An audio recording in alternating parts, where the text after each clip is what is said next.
Hello दोस्तों, आप सबका फिर से स्वागत है अपने यूट्यूब चैनल में। आज के वीडियो में हम सीखेंगे कि कैसे हम अपने फायरवॉल के एडमिन कंसोल का पोर्ट नंबर या यूजर पोर्टल का पोर्ट नंबर या फिर एसएसएल पोर्टल का पोर्ट नंबर चेंज करते हैं। तो बेसिकली हम पोर्ट नंबर चेंज क्यों करते हैं? पोर्ट नंबर इसलिए चेंज करते हैं कि बाय डिफॉल्ट जो पोर्ट नंबर आते हैं उससे आपका अनऑथराइज एक्सेस होने के चांसेस ज्यादा होते हैं। अगर आपने वैन ऑन रखा है, वैन बोले तो अपने फायरवॉल को बाहर से एक्सेस करने का आपने अगर अलाउ कर रखा है और बाय डिफॉल्ट पोर्ट नंबर है, तो कोई भी यूजर्स जिसको थोड़ा बहुत नॉलेज है वो पोर्ट नंबर लगा के आपका यूजर नेम पासवर्ड ट्राई कर सकता है। तो वो ऑप्शन देना ही क्यों? इसलिए बाय डिफॉल्ट जो भी पोर्ट नंबर आते हैं उनको चेंज करके रखना चाहिए। अगर आपने फायरवॉल का एक्सेस बाहर से दे रखा है तो, या फिर आपने अगर यूजर पोर्टल दे रखा है बाहर से एक्सेस करने के लिए, या फिर आपने एसएसएल का पोर्टल दे रखा है बाहर से एक्सेस करने के लिए, तो जो भी बाय डिफॉल्ट पोर्ट नंबर है उसको ऑलवेज हमें चेंज करके रखना चाहिए। तो मैंने जैसे आपको बताया कि आज का टॉपिक है कि how to change the port number of admin portal, user portal and VPN portal. तो चलिए स्टार्ट करते हैं आज का वीडियो। तो इसके लिए सबसे पहले आपको क्या करना है, आपको जाना है अपने फायरवॉल में लॉगिन करने के बाद से आपको आना है एडमिनिस्ट्रेशन में।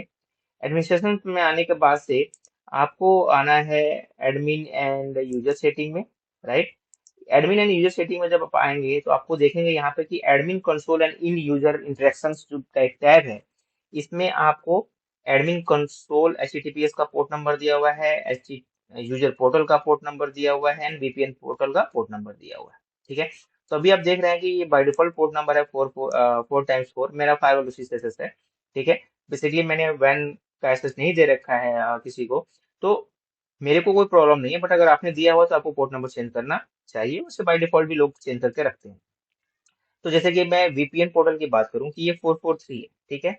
नॉर्मली यूजर क्या करते हैं, वीपीएन पोर्टल एक्सेस रखते हैं बाहर के लिए, और जब भी कोई यूजर घर पे है और बोलता है कि मुझे वीपीएन एस्टेब्लिश चाहिए, तो हम क्या करते हैं उसके सिस्टम पे अपना पोर्टल खोलते हैं and user name password download करके उसका कॉन्फ़िगरेशन फाइल डाउनलोड करते हैं और सेटअप करके दे देते हैं।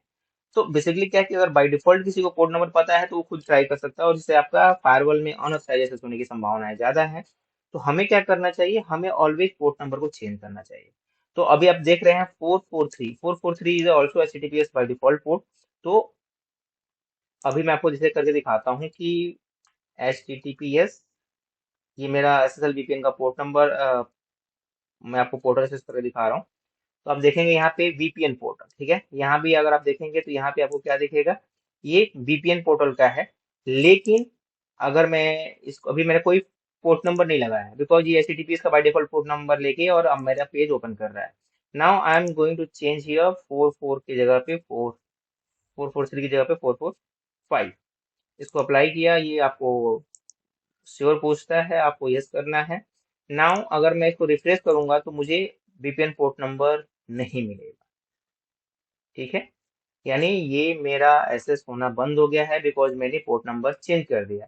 अब अगर मुझे वीपीएन पोर्टल का एक्सेस करना है तो नॉर्मली क्या करूंगा, मैं नया टैब खोलूंगा एंड नाउ अगेन एचटीटीपीएस पे जाऊंगा, और अपने एसएसएल वीपीएन को एक्सेस करने के लिए मुझे क्या करना पड़ेगा, कॉलन लगा के 445 जो पोर्ट नंबर था उसको एंटर करना है।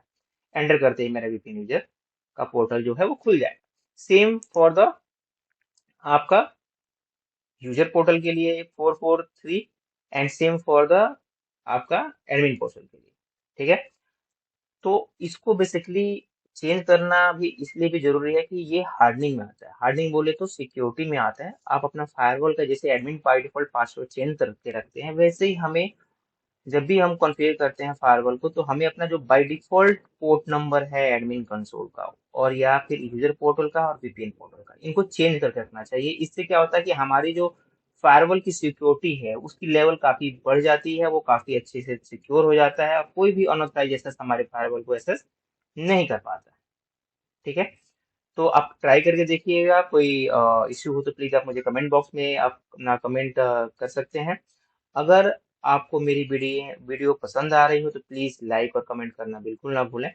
अगर आप मेरे चैनल पर नए हैं तो प्लीज सब्सक्राइब करना बिल्कुल ना भूलें। Thank you so much. Thank you.